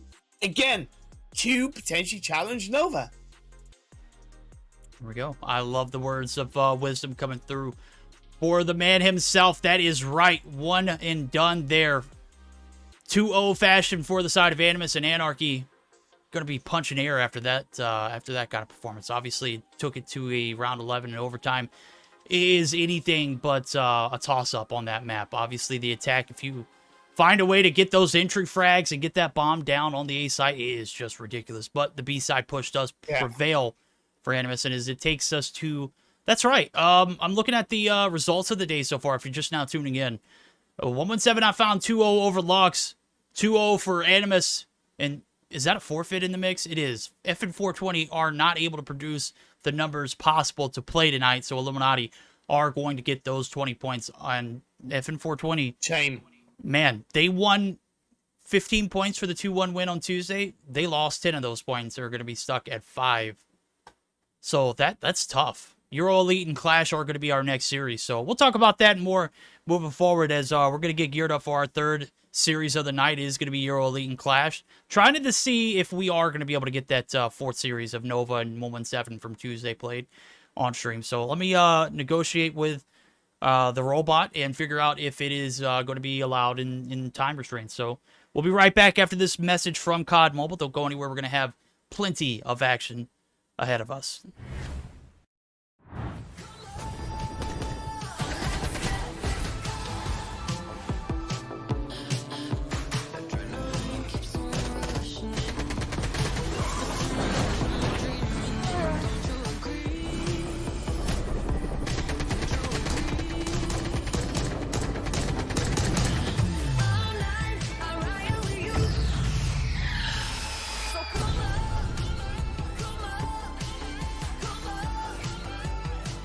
Oh yeah, baby. That was dope. No lie.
Alrighty, ladies and gentlemen, our third series of the night is going to lead us to a EuroElite and Qlash matchup. These are a battle of the qualifying teams. Imperium. This is looking like it might be a spicy series because EuroElite flawless through qualifiers. They have been since not so flawless in the regular season, but invited teams have shown up and shown out, Tuesday especially. What are your thoughts on this series? Excited to see Qlash for the first time, as far as I remember. Yeah, excited to see myself Qlash for the first time in the Mobile Mayhem. And EuroElite, a lot of potential overall, in my eyes. So, yeah, this is going to be a close one. A little bit like the last series. I wouldn't be surprised if this goes to a game 3. Qlash,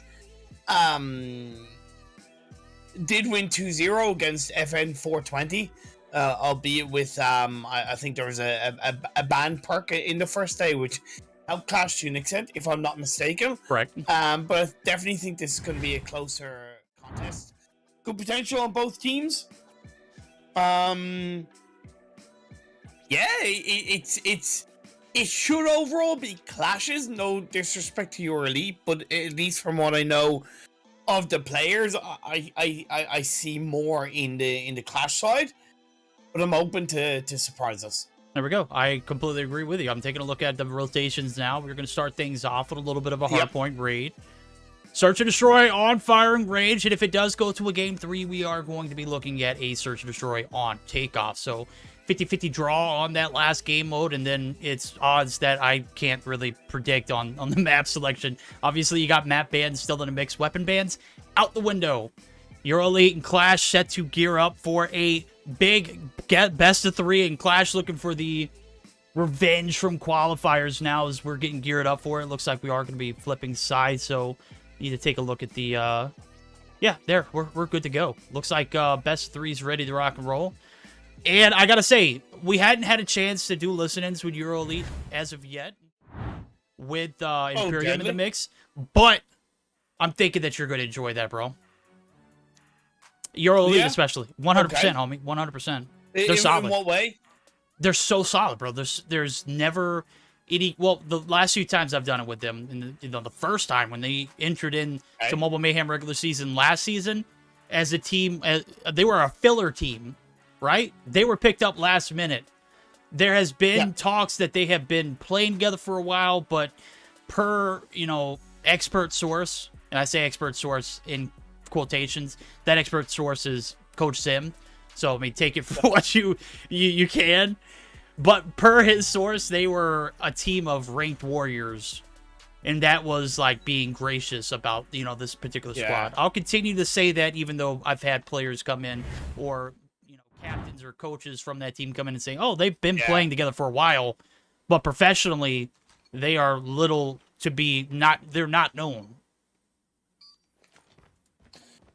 So, the start of this game is here. EuroElite on the blue side. We have the members of Qlash on the red side. First Hardpoint is coming through, and Hez is going to open that door with the SKS from a distance to pick off a couple of the players of EuroElite. Good play, good positioning from the members of Qlash so far. Yep, gone, looking to hold the point there. The head glitch is immaculate. Rick gonna come through in his spree, though. Now it's the break for the side of EuroElite. The push coming through. Says Mag 10 in hand. Oh, this gut is just absolutely nasty. The Atomic Star not going to be able to prevail, though, as Blends still last on point is finally going to be taken down. That does not mean the break is going to stick. 20 seconds left. Some much-needed points here on this P1 rotation. Ringside, probably one of the most competitive P1s in all of COD Mobile when in regards to hardpoints. The amount of head glitches, the amount of cover, the amount of ring around the rose you got to do to find one player, just ridiculous. Now, P2 rotation is going to come through, and it looks like Qlash, they've got their share of P1. They are content with setting up for new, and it might be the right play. I really love the SKS choice from Hez. Yes, I don't think it's as viable across the majority of the hardpoints in Raid. But again, when you're talking about the overall well-rounded loadout from all players, there is something to be said for the SKS to be that fantastic gun from a distance for a side. So good play so far as P2 has opened up. It's going to be 41-23. Initial solid turnaround from the side of EuroElite as they grab some early control, but now the players from Qlash are looking to clash their way in and open up the trade through to make it even. Stevens coming into P3. Yep, here it comes. Battle for the last little bit of trickle time. That scrap, certainly scrappy there indeed. Blend's going to spawn right by poolside. Has no intention of pushing the kitchen side area. They're looking for the P3 rotations. In EUE, one man left on the objective, and one man already set up for new. The AC site compromised. Zed finally takes him down. And here comes attack 5. The hold needs to be on point as you found yourself in a little bit of a pickle. 30-second deficit rolling here into this P3 site, and I don't see it being anything changed. EUE, they're going to get the break almost instantly, and a much-needed hold for the side of Qlash is resulting in EUE just continuing to grief this Qlash roster. Very good from EuroElite. The timing on their breaches, bar P1, which can always be difficult, but across P2, P3, their breaches have been so much more on point and so much more effective. It's not even a whole kind of fully winning the trades in terms of 1v1s. Just the timing is there in a big way. Says 10-10. Yeah, okay, he's died 10 times, but his kills have been very effective kills and has allowed his team to be in control across the second and third hard points. Yeah, now we're looking for a courtside rotation. Was begging for one there for Qlash to, you know, kind of settle their points and make it a little more competitive. But right here, it is anything but with EUE just picking up the right kills at the right time. Pays to be there in those instances.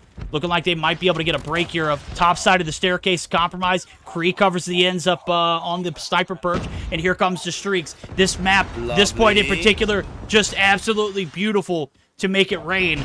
And the break is going to come through.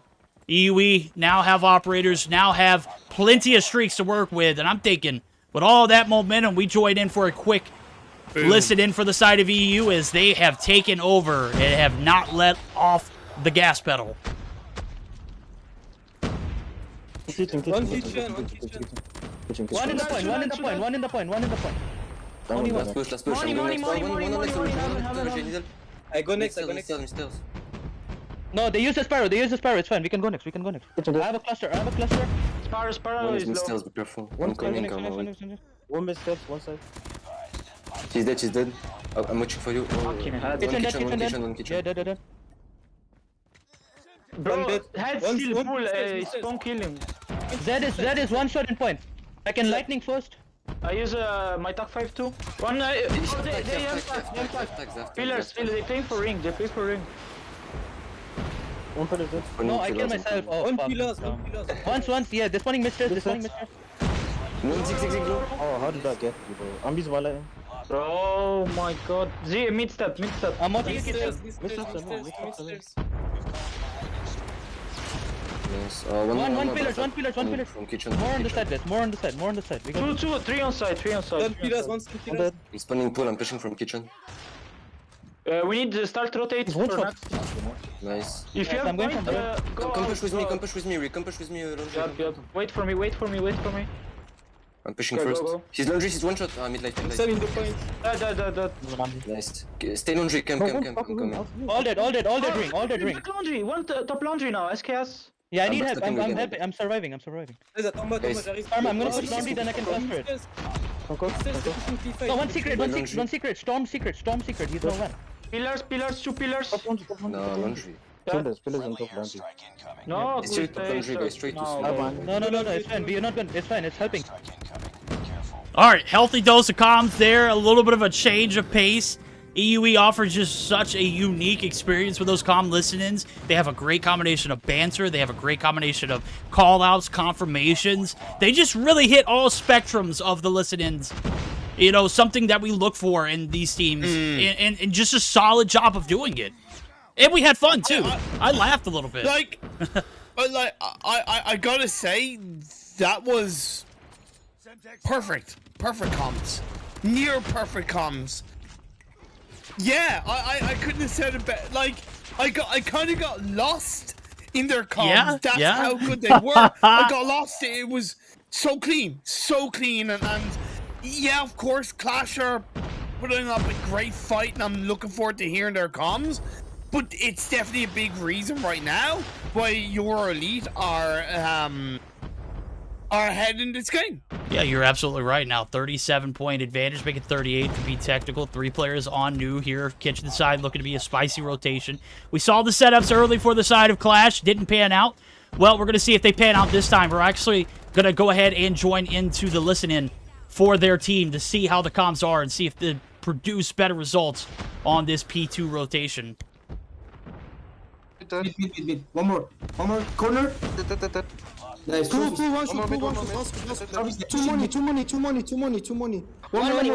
Money inside. Stand on side. One shot, only left. Close left. Go next. Huge spread. Go next. Only one side. Two side. Let it go. Let them have this. Nice. We're back in the fucking game. Nice. Okay, let's go next. Rotate. They're already next, guys. Gone. Wait for his. Wait for his. Gonna use Annie. Push Jim. Using Annie. It's 98. Jim dead. Help me next. One more next. Two next. One Jim. One red now. One red. Red. Purify Jim. He's one shot. He's on the left. P5 red car. Watch out. Purify. Purify that. One Zig. Watch your Zig. One Zig dead. Red dead. One pushing red. Watch out. Jim. Jim dead. One is pushing blue van. He just smoked. Uncle Gus, help me. Smoke. Two better help on site. One is red. Two blue van. Go next. 25. On mid. All right, Imperium. Not to try and compare the two, but they were pretty balanced in both ends. One thing that I will point out, and that I am just not a huge fan of, especially with the new spawn points coming through, push new with 25 left on the hill. Ain't no way. I mean, obviously, if you get to a point of feeding, that's definitely one way to prevent it from, like, your teammates or your opposing team earning streaks. But 25 seconds is still fight worthy, especially when your opponents are up 70 points. Definitely. Comm standpoint, both teams very good. Qlash impressed once again. It kind of does beg the question. It's not just comms that are certainly helping EuroElite be ahead in this game, because Qlash do have the chops when it comes to comms. Maybe the SKS not working as effectively for Hez as I initially thought. He's on a very positive KD, but not a lot of value. I don't think there's a lot of team value in this scenario. But I appreciate the fact that he's committing to so far in this game, as Qlash tried to get a bit of a breach, but it's just not going to work out for now. And that just, of course, leaves EuroElite so much ever closer to claiming this game one. Yeah, you're absolutely right. You're looking at a bit of an advantage rolling into the P4 site. The break comes through. 20 seconds was left for grabs. I think the only 15 was picked up. But that, I mean, when you're coming through to a P5 reset where your opponents only need 29 points, it's damn near, impossible to give up that kind of time and be okay with it now. 5 seconds in the point, nobody there to collect anything from either team, and it looks like UE are in a position to clear the hill and are going to be doing some perimeter control, but Qlash going to be there to get their foot on it first. Going to need a full hold here. The remainder of this time is going to need to be collected from Qlash in order for them to maintain some kind of rotation effort towards this P1 site. Now, here comes the streaks. They are all too popular. We talked about it in P4, P5, literally right out in the wide open as well. Okay, Greed Karma, get a two-piece. So good, 231 as they try and defend this P5. It can be a little bit volatile, trying to control onto the P5, but with advantage very much in the favor of EuroElite. It's up to Qlash to really make that push through. There's just a couple of seconds left on the clock, so this P1 setup is going to be instantly transferable. It is, and I was taking a look at EUE to see if they had any streaks to work with on this P1 reset. Doesn't look like they do, but they will rely on the gun skill. They find two. Has big kills on the top side of Laundry. Nobody at home for the squad. Oh, he sacrifices his life for nothing. The push out, the plays for the objective, and there's nobody there to give him any kind of assistance. 250 to 183. Just a blender of a P1 reset for Qlash. And there's nobody really there to help Hez, who had great positioning with the SKS. The Sparrow comes into play. Not a lot of value added there. Not a decent hold in sight. And EUE, they cross the path there. They get the break. And, I mean, that was just a story of that game, right? Picking up the kills at the right place at the right time. Picking up the objective time to go along with it, too. I don't see a lot of great positioning from Qlash on the back end either. The one difference I see between the two teams from a factual standpoint that might correlate to why Qlash couldn't get back into the game in the right way. 4 players from Qlash have over a minute on the time, right? On paper, you low-key looking at it and go, okay, that's a positive.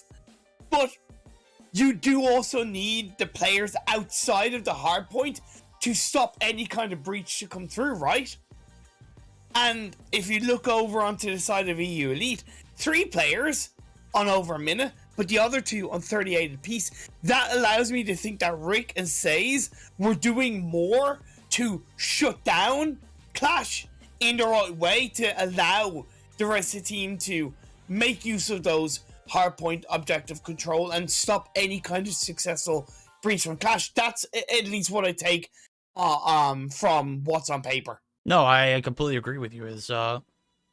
Now we're looking at a potential 2-0 situation, and EUE have set themselves up proper for, you know, getting some points here, continuing that same kind of devastation that they caused in qualifiers. They didn't drop a single map on me, let me just tell you. And that says a lot that they're performing this way, because last season we had Omni go through qualifiers completely flawless. Hell, Day and I even mentioned them as a top 3 team continuing in regular season play. Homie, they didn't win a single map all season long. Right? And EUE come through as a qualifying team as well as a late entry to last season and just continue to impress us week in, week out. Yeah, definitely continuing to impress us. Can they close this series 2-0? If they do, man, I'll be putting them on the same radar as Animus. That's all I'll say. But Qlash, one person commented in chat, and I do agree with it to an extent. Kind of lost too many gunfights in that hardpoint game. But the Search and Destroy does allow a team to provide that strategic strength. So you're not really relying so much on the gunfights per se, if that makes sense. So Qlash might be in a better shape this one. We'll see how it pans out in hardpoint. We'll go ahead and tell you, homie, it doesn't matter about the gunfight situation. It doesn't matter about going double positive. It doesn't matter if you get outslayed by 30 kills. You got to be on the freaking objective. You got to be at the right place in the right time. And EUE were on top of winning their gunfights. They were at the right place at the right time. You can win all the gunfights in the world, but if you're not there to put your body on the objective, it ain't going to make a lick of sense, right? It ain't going to make a difference at all. Here comes the push. Now, one player just drops Zed through the window right there on the armory. Sight blends, catches one off guard too at EUE. This is their weakest game mode, and I made comment about it earlier in the week. They know it. They know they have to pick up the slack here. They've done great here recently, but this is Qlash going to be able to even things up here if they can win this Search and Destroy. Looking pretty promising right now. I kind of feel like if you're going to commit to an A bomb plant, full commit. For the most part, it's they low-key kind of full committed, but I initially think they did it too late into the round. I think the A bomb plant is the kind of full commit you pull off at the very start, right? With no trades. You give your opponents, of course with no trades, but just so you give your opponents so much less time to kind of react or set up for a defense, whereas they gave Qlash just that little bit too much time, and Qlash took advantage of it. Yeah, I completely agree. Obviously, No trades coming through here early, and, you know, we got another A-side push. Kree looking to clear it off, but Hez right there clearing it out by himself. Beautiful. 2 players stack up, line them up, knock them down. 2 headshots back to back, and this gun, this SKS, being very viable here in the search and destroy. You know, we saw him do a little damage in the hardpoint too, but obviously, you know, not being in a position where your team's able to capitalize is another factor. Right here, they're capitalizing whatever they can get. And those 2 certainly adding value early on. See, this is what I don't get from EuroElite. Why are they so committed to go towards an A bomb plant when you're 2 players down? A B bomb plant for me is just a little bit more viable and acceptable as a 3-person team. Trade comes through. Now they're down to 2. Karma. Yet to plant the bomb. Oh, Greed is going to get a 2 pace. Great play by Greed. That is something of a silver lining. And Karma has to get that bomb plant down with support from his team. Nearly finds Zed. Not quite there. Not quite there indeed. Now the push coming through. Hez making the full-on flank. Finds himself in bottom wood. The smoke comes through. And the players from EUE, they get the bomb plant. And they don't want to be near it. They want to go ahead and fall back. Nobody with sights directly on it. Karma looking for the shots up top. He's got the advanced artillery. The DLQ jump shots could be on point. Greed wrapping full. Does find 1, and now it's all on Hez. Oh, Hez finds Greed, so we're looking at a 1v1, but 14 seconds left on the clock. All Karma has to do is wait. Hez has to make the move, going for the switch around. SKS in his hands, goes for the shot, so gets him down to half health. Still has to defuse that bomb. The open door is there, and Karma uses every single second to get that kill on the Hez. Great effort from Hez, but also, gotta say, more positive from EuroElite. Well done. Yeah, around, but they bounced back. They started off losing 2 off the rip, and it didn't matter. Hez's 2 kills again. I guess they do go underappreciated. They do go under, you know, under the scope of, are they that big of a factor? In Search and Destroy, I definitely think they do. Kree finding first blood here. Blend's going to drop in another conservative round here for the side of EUE. They're looking for 1 round or another. Maybe the A-side push again. We don't know. I mean, look, they got 2 players in jungle side playing with, you know, flirting with a back alley push, but it doesn't appear as though they're going to commit. They are doubling back for another conservative round. 2 players in mid for Qlash, 1 on each bomb site respectively. And now here comes the play for the A site. This is definitely a bit better from EuroElite.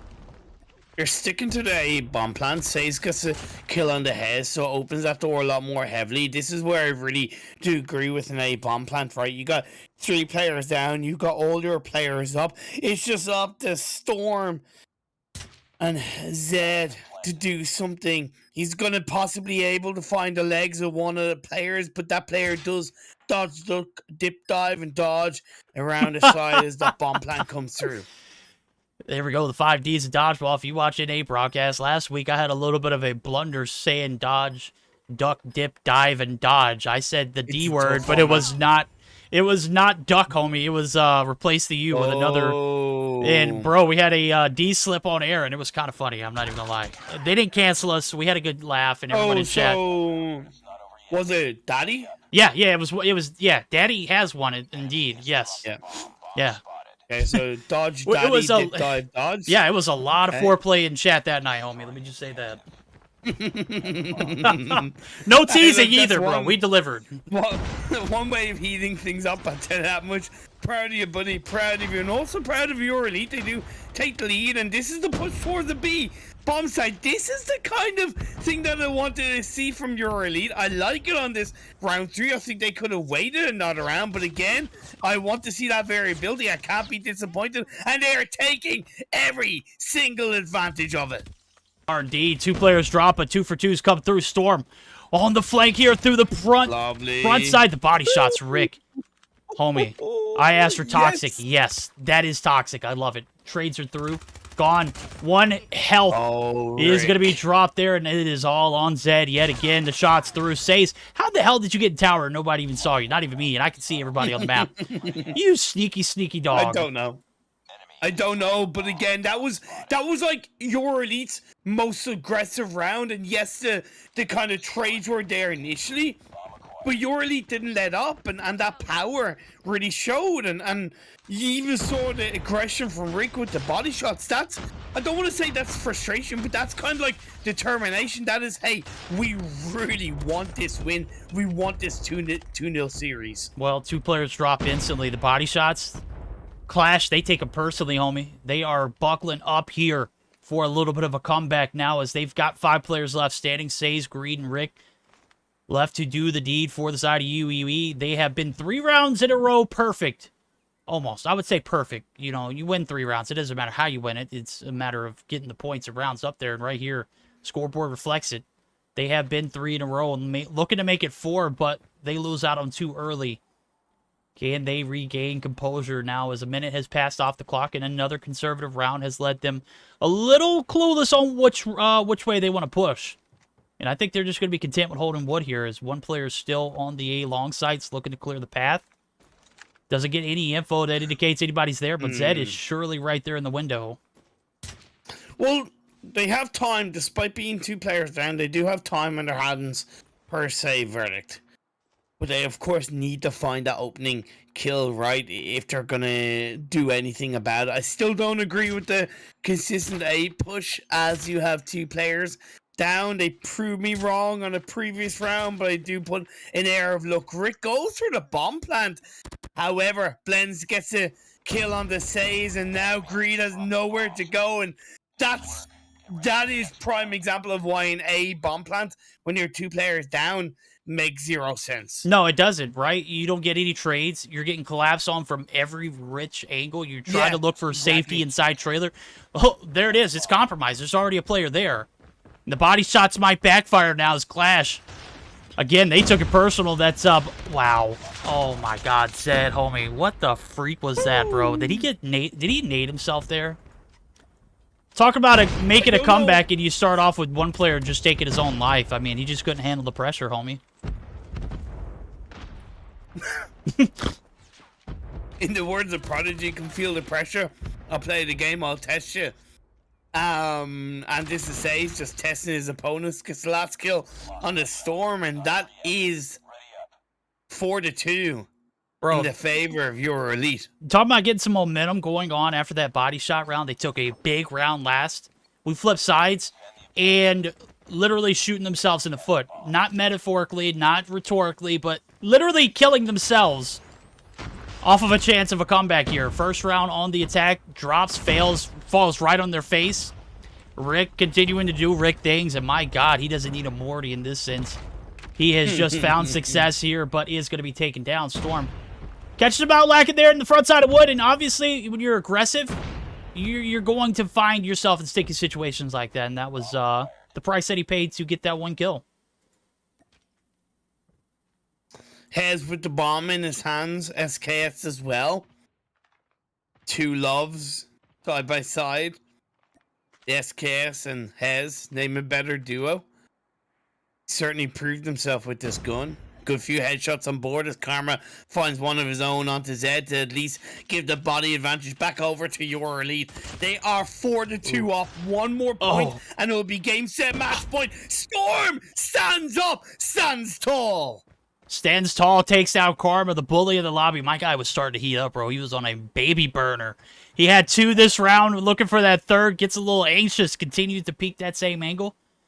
Anxiety might have got the best of him right there, but Storm and gone. They need to have nerves of steel right here. 3 players left to deal with. They are down by 2 rounds. You can't give this round away.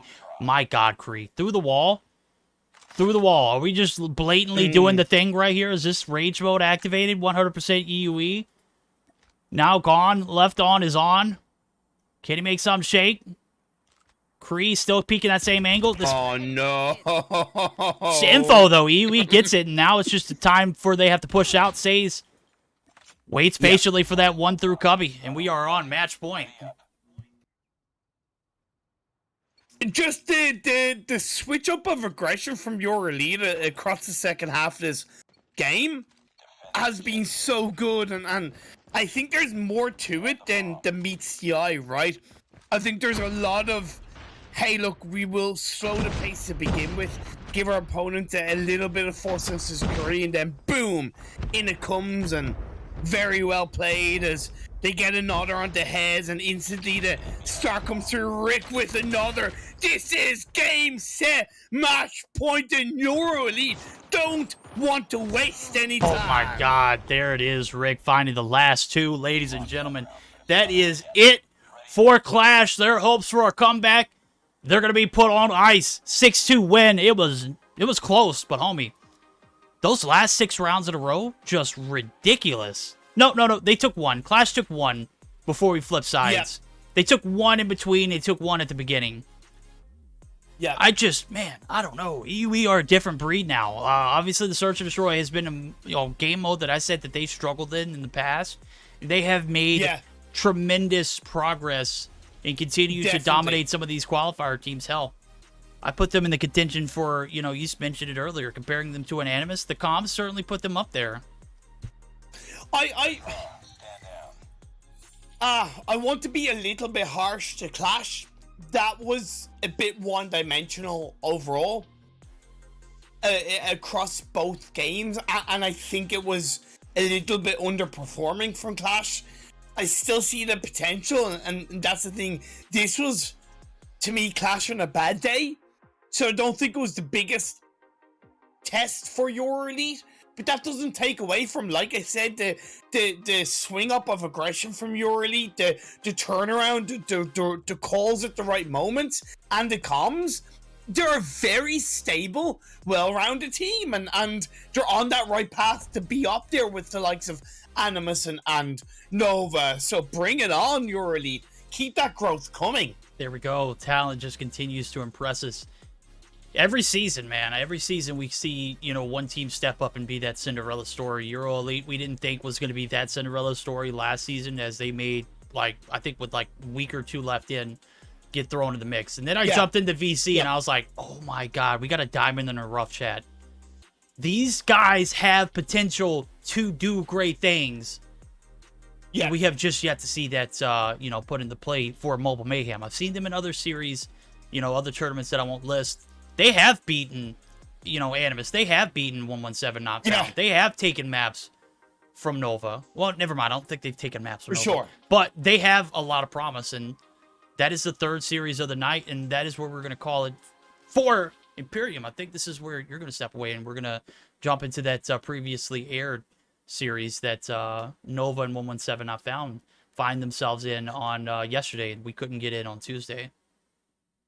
Yeah, unfortunately, I have a prior engagement that I need to head to myself now, but I'm going to leave, of course, in your trusty, beautiful, capable hands to take everybody through the action of Tuesday's game between Nova and 117 Not Found, and I'm sure it's going to be a spicy one. Oh, it is going to be a spicy one indeed. So we're going to get geared up for that. It's going to take me a moment to get everything set up for that, so give me maybe 5 to 10 minutes. Imperium's going to sign off. We're going to hear a word from COD Mobile and take a short intermission, but we're going to have another series to air, our 4th and final of the night.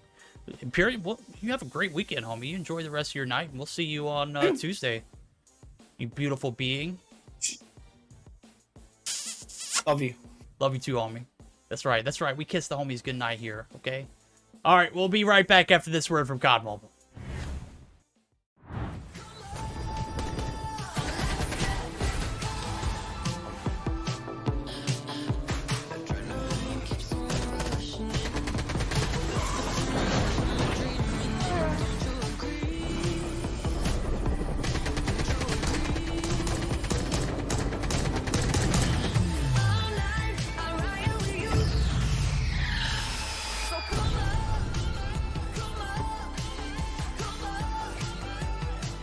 Oh yeah, baby. That was dope. No lie.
There we go. We're unmuted now. All right, ladies and gentlemen, we are back for it. Does not appear as though I'm going to be able to get that game to be displayed. Obviously, we were looking at the Nova in a 117 not found matchup, which was actually a banger. I unfortunately dropped the ball there on the recording, and unfortunately, as you can see on the page, the results of the day, it does reflect what we have going on there. The 2-1 win for Nova Esports on Wednesday. It is going to be 117 not found, finding any kind of luck in taking out the returning champ. So, as far as the standings go, I'll go ahead and let everyone take a look and a peek and a little bit of a sight on what we have looking at so far. Illuminati EU, they are standing out amongst the rest. They have played every single day and have yet to drop more than just one map. 55 points in total. Animus get the bye on day 2. They're sitting solid with 40 points, as well as Nova Esports with 40 as well. I don't know if that reflects 100%. Nova played Tuesday. They played Monday, Tuesday, and Thursday, so they should actually have those points reflected here momentarily. They should actually be tied with Illuminati at 55, if I'm not mistaken. So EuroElite right there in 4th with 25, 20 for Qlash, on the backs of winning against FN 420. 117 not found, sitting pretty with 15. Anarchy with 15 as well. Lux, Portugal, and FN 420 going to be tied for last place at 5.